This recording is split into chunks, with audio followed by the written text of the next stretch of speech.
Welcome to my channel, guys! Huwag kalimutang mag-like and subscribe. Malaking tulong na ito sa tulad kong maliit lamang na content creator. Maraming salamat po! Kailan lang ay kumalat ang video ni Mariel Padilla na nagsasabing nakagawa si Robin Padilla ng batas kahit nakakulong pa ito at hindi pa politiko. Sa lumang video na muling kumalat sa social media, sinabi ni Mariel Padilla na nakapagpasa umano ng batas si Robin Padilla noong nasa bilibid pa ito. Ito ay agad tinutulan ng marami dahil wala di umanong kapangyarihang gumawa ng batas ang hindi miyembro ng lehislatura. Nilinaw naman kaagad ni Mariel na hindi ito dapat kunin ng literal. Ang tinutukoy niya ay ang Republic Act 8294 o Robin Padilla Law na naisabatas noong 1997.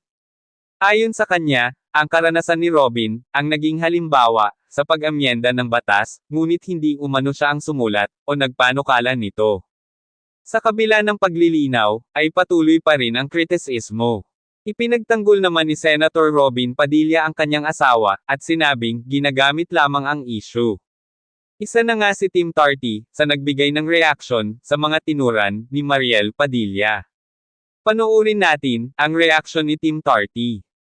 Ito si Mariel, common sense daw, o kayo ang mag-adjust.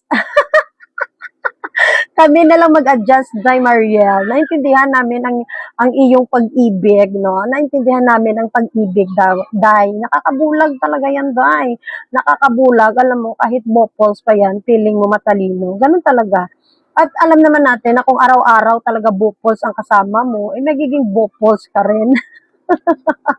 Lalong-lalo na nag-aaningan lang kayong dalawa at inaaning mo yung sarili mo kasi bulag na bulag ka sa pag-ibig.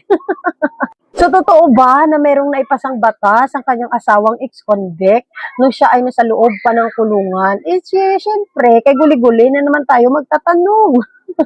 Ito ang ni-research ko dito.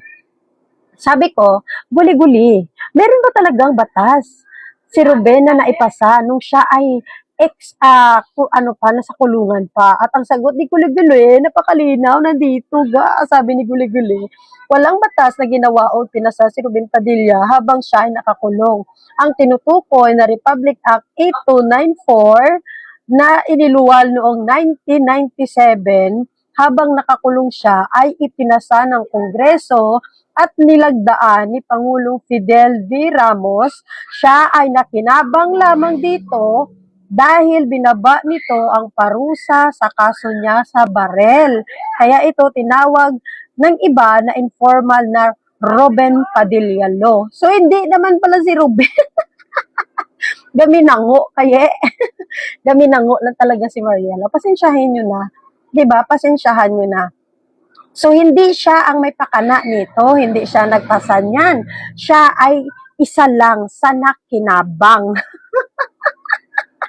Di puta ka, Mariel, ka ganun talagang pag-ibig, nakakabulag minsan.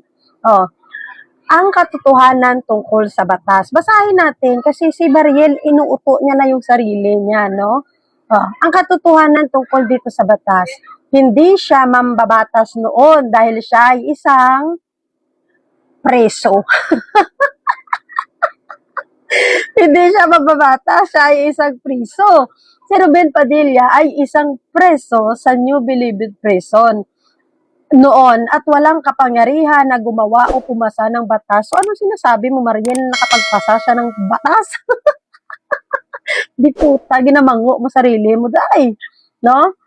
Ang opisyal na proseso, ang RA 8294 ay dumaan sa lehitimong proseso ng Kongreso at Senado at hindi sa kulungan ni Ruben.